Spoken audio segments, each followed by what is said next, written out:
Good afternoon, everyone. I hope you are all well. It's great to see so many people here on our Wednesday webinar. As I've always said, my intention is not to do these every single week and just kind of waste people's time conjecturing, but to do these when there is something really significant and relevant to unwrap. And on Thursday last week at about 12:30, we received, all of us, hopefully, if you're on the CQC mailing lists, the launch of CQC's new consultation called Better Regulation, Better Care. Consultation on improving how we assess and rate providers. Now, it describes what their suggestions are. It describes what their approaches and considerations for what they think CQC framework should look like. It also has 6 consultation questions. There is a 7th one for NHS providers. I want to make it really clear that as I go through this and share my views and opinions, I am not arrogant enough to think that my views are in any way superior, better, more, less informed than others. I'm simply going through this to unpack some of the key points and to enable you to make your own decisions. It's also why a lot of this PowerPoint has direct quotes from the CQC documentation. Now, obviously, I can't put all 27 pages in the PowerPoint because you probably lose the will to live. But I wanted to use CQC's own words to describe things so that you know that I am A, not over-interpreting or, to be blunt, making any of this up. So throughout this, there will be chunks from CQC. Obviously, they have been edited for brevity and clarity. We will be sending out the PowerPoint with a link to the document if you want to read the whole thing in full, and also a link to the consultation itself so you can have your voice heard. Really important point, and I've said this about 4 times already. This is a consultation. CQC have not magically gone, this is how it is, end of. They are saying this is what we think it should be. Please let us know. That consultation is open until the 1st of December. Now, important thing about this is, in view of the fact that it's open until 1st December, it is highly unlikely that things are going to land until at least probably the second half of 2026 for 2 reasons. After the consultation information gathering, they have to sift through it, possibly do some reworking, possibly do some rethinking, possibly do some testing. They have to ensure that the CQC inspectors, etc., are okay with it. They have to communicate it clearly and effectively to the sector, yada, yada, yada, yada. In short, this is not something that's going to kick off in January. This is not something that you have to worry about, certainly this side of Christmas. So please don't sit there and set fire to all the things you're currently doing. Because if you are inspected any time between now and probably July 26, you're going to be under the current framework. Again, don't hold me to that, but it's looking like it's going to take quite some time for any of this to work through. So please don't hear this and go, oh my goodness, we have to delete everything today. We have to change everything tomorrow. The consultation isn't even finished yet. They're still getting our opinions until the 1st December. Then they've got to reflect on it, test on it, train everyone, roll it out. So in short, we've got space. We have got time. What I wanted to do today is just highlight some of the key things around this consultation, because it tells us what CQC are thinking of in terms of their direction, and I want everyone here to have the opportunity to be able to make their own informed decision and respond to the consultation. So, some key things that we know are staying.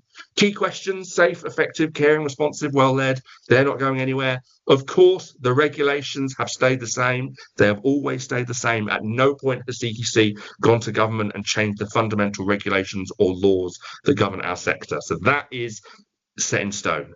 Again, if you're from a local authority assessment approaches haven't changed in relation to this. This is not including local authority assessment approaches, just in case some of you are in that space.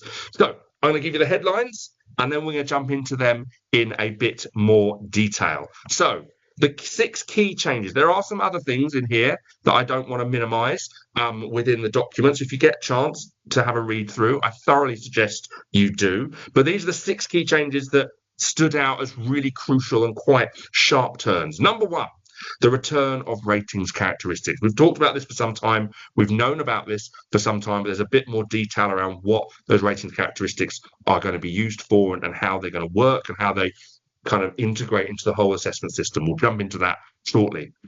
Biggest surprise of the day, if I'm really honest, quality statements to be replaced with supporting questions. We'll unpack what that means. It doesn't mean that you should go online tonight and just delete all your quality statement folders and start again, because this isn't something that's been signed off yet.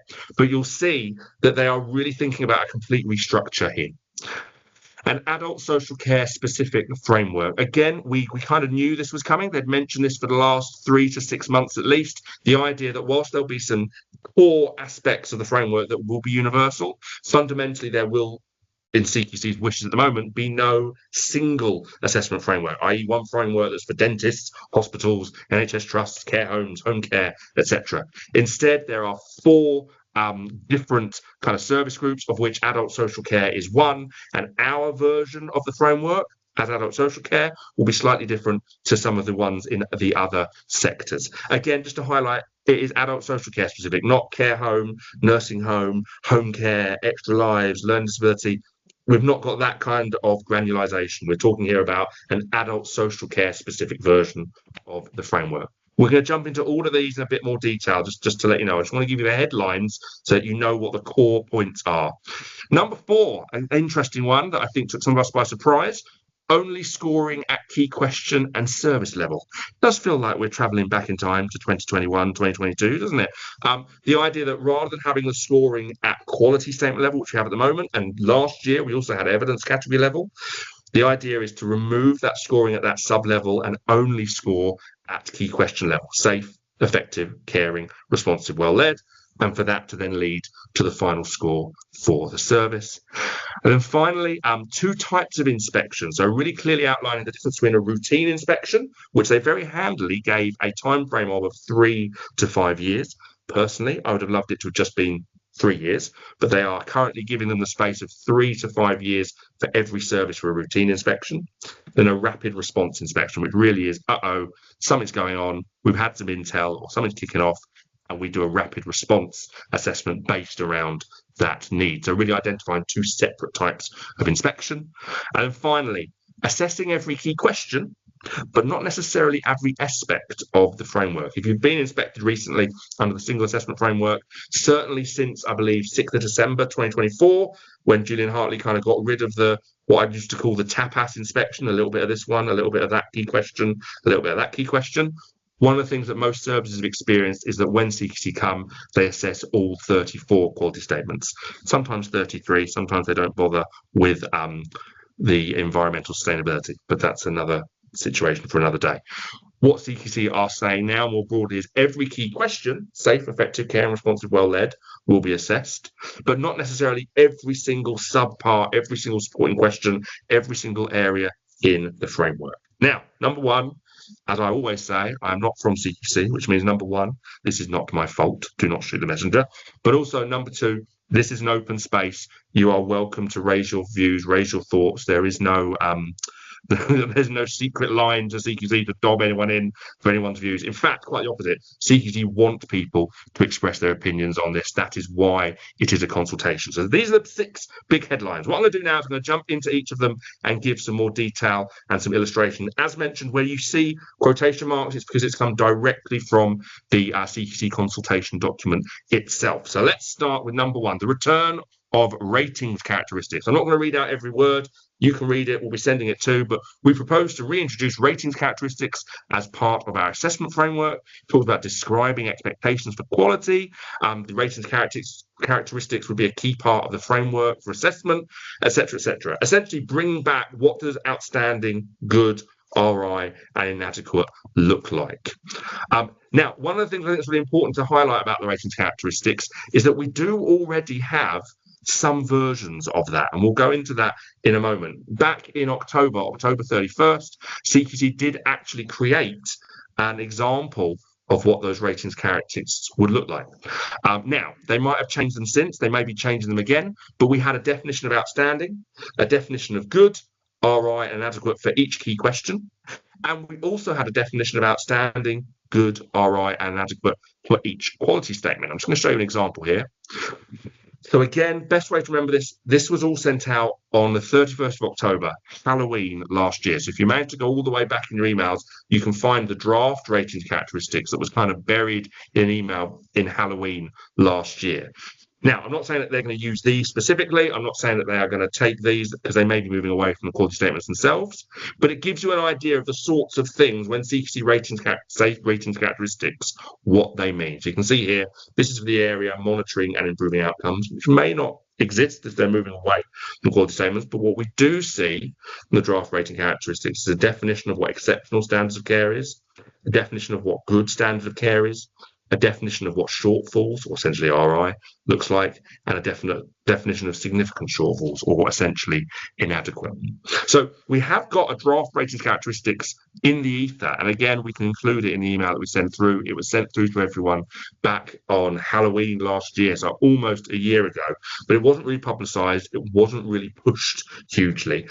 So we do know that they've been experimenting with this idea of ratings characteristics, and actually, we do have within this document a 67-page document that has ratings characteristics for every quality statement and every key question. Now, whether it's going to look exactly the same, particularly if they're moving away from quality statements, what we can gather if you look through that initial document is you get a vibe for what they're looking for and what they're looking at and how they're defining outstanding, good, RI, and inadequate. At the end of the day, you might be able to restructure the rules, but you can't rewrite the rules. You know, the information in that initial draft characteristics document will have some sway on what the new ratings characteristics look like, because fundamentally they can't just rewrite the whole show. There is no new definition necessarily of what good, outstanding, RI, and adequate looks like for meds or for each of the key questions. So if you haven't already, we'll make sure we include it in the follow-up email tomorrow. Jump in to the draft ratings characteristics sent in Halloween, just because it will give you a bit of an idea of where these ratings characteristics are headed, what the previous work on ratings characteristics looks like, and kind of that first stage of the evolution into what these next rating characteristics may become. Our biggest surprise, quality statements to be replaced by supporting questions. Now, I'm going to be really blunt here. I have questioned openly with a few others, by quality statements, do they mean the statement itself or do they mean the entire area? And I'm going to take the long jump and assume for now they mean the entire area rather than just the written statement. But it's possible they could still keep those 34 areas, obviously reduce, because that was a big part of what they were asked to do, to reduce those 34 areas. What they want, or what they're suggesting that these are replaced with, are supporting questions. Very important point. No examples at this point. That's not me having a go at CQC. That's just me letting you know there are no magic examples of these that CQC have published. So let me just read this out for you. To support the ratings characteristics, we propose to develop a framework of supporting questions similar to our previous key lines of inquiries. Remember the close, don't we? We're heading back to 2022. The intention of these supporting questions would be to replace our current quality statements. Now, does that mean replace the actual statement, or does it mean the totality of the area? There's an element of a question mark there. Provide a clear structure to our assessment approach and to assist providers, people who use services and other stakeholders to understand the key areas we would be likely to assess. This is probably the thing that's the biggest surprise. If I'm really honest, this was the thing that kind of gave me the slight jaw drop moment when I read it. And speaking to others, including services who have been meeting regularly with CQC, they have also said that this was not what they were expecting.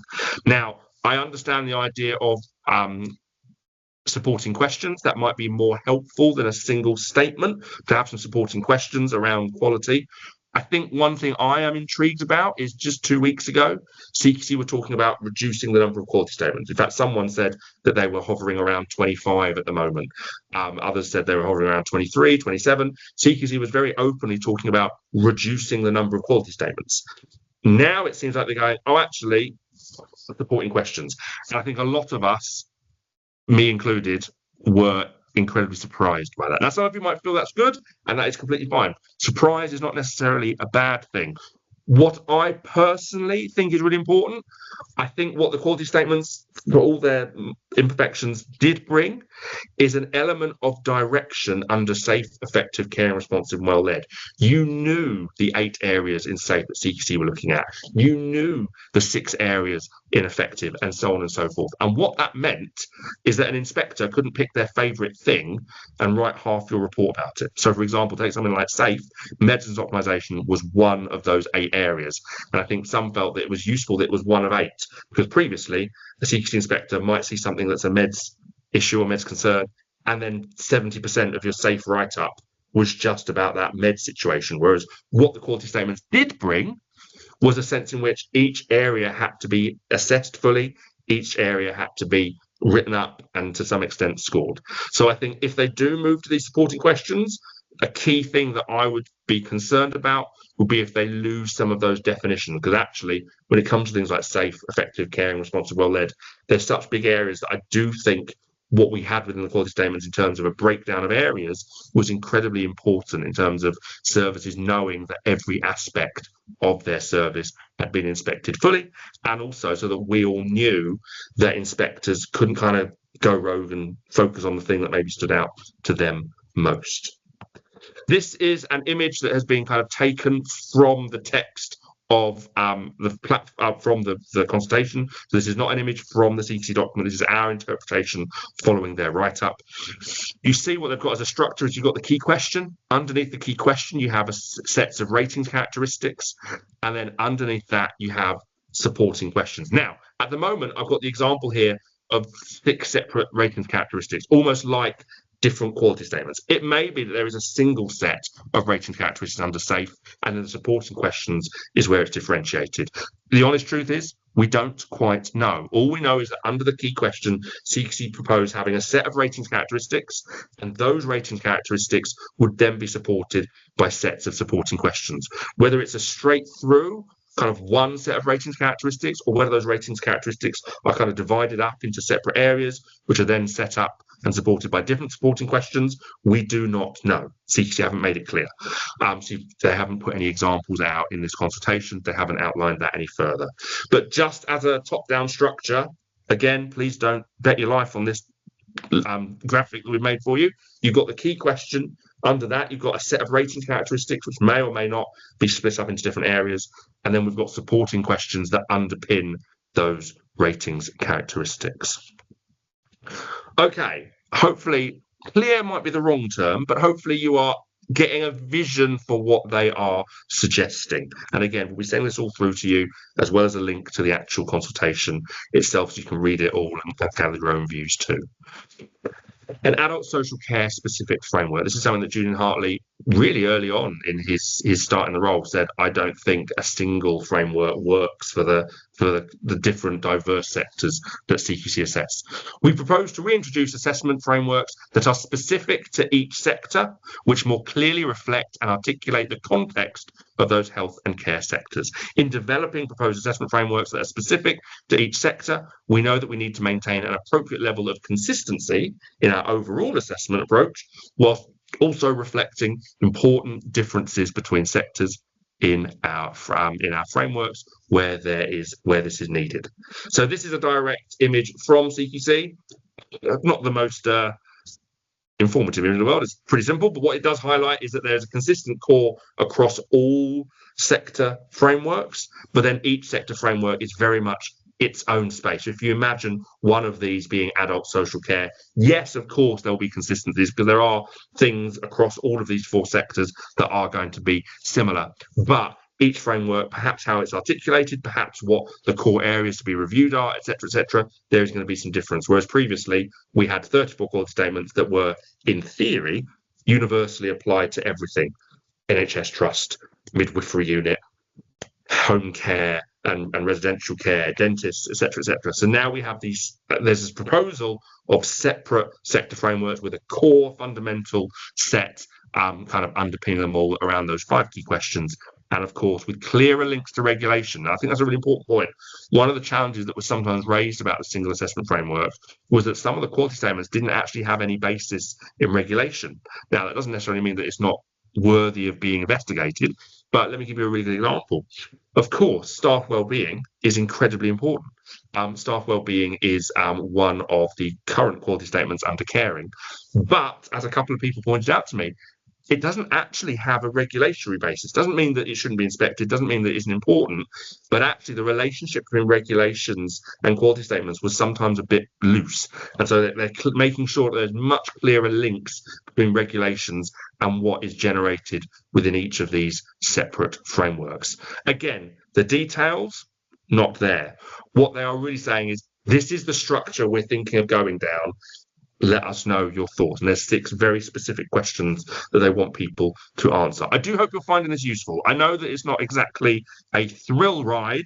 I'm trying to make it as interesting and useful and intriguing as possible.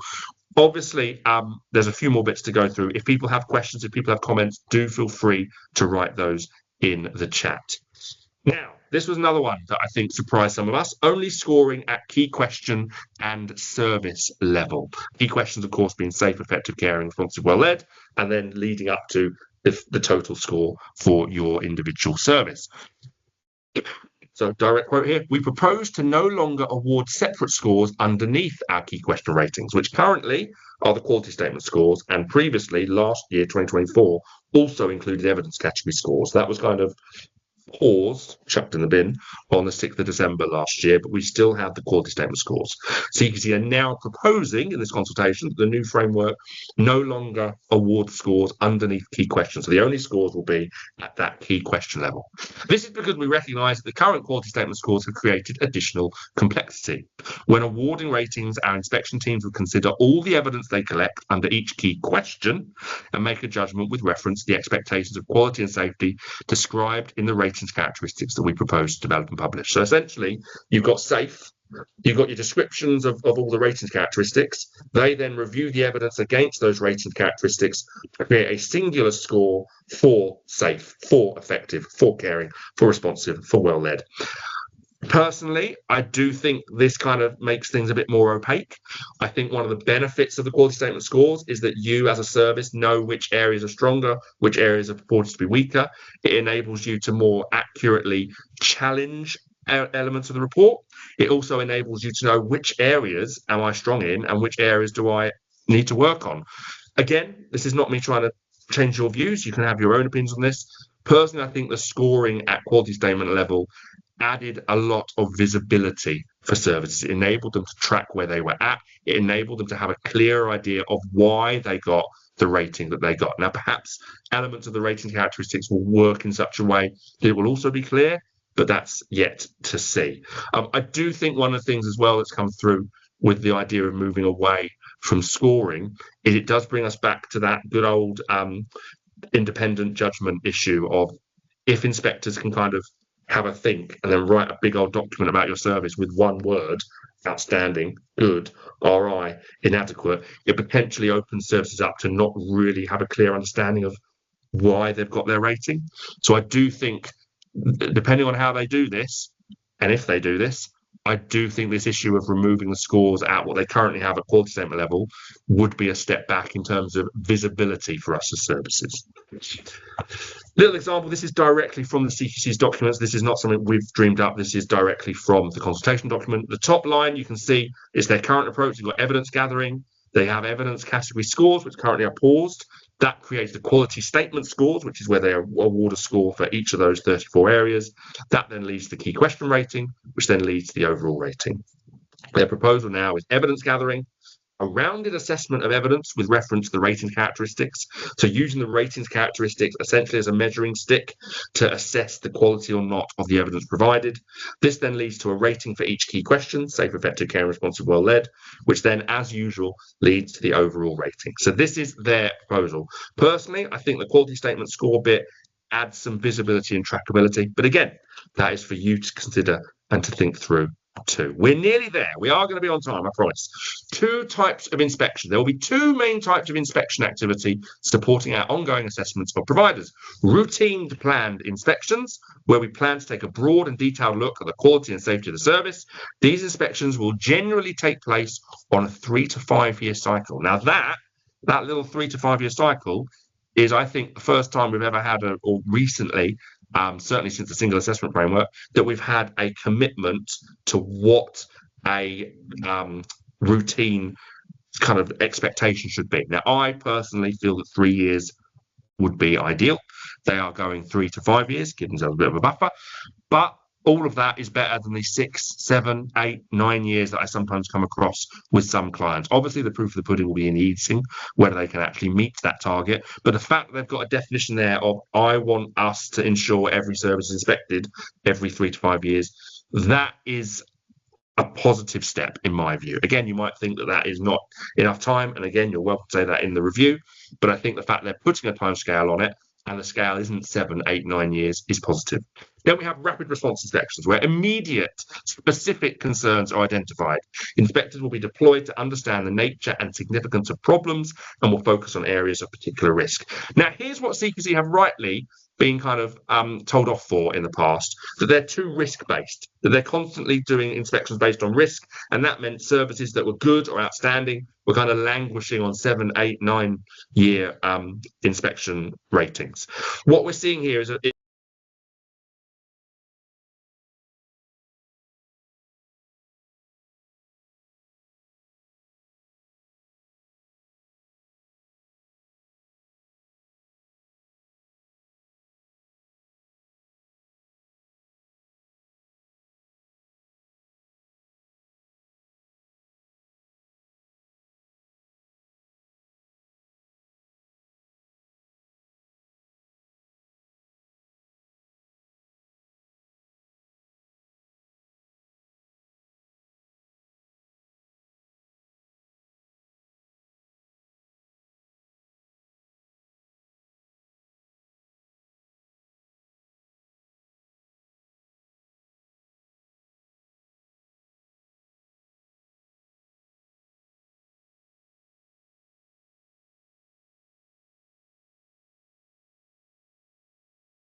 research@careresearch.co.uk if you would like to know more.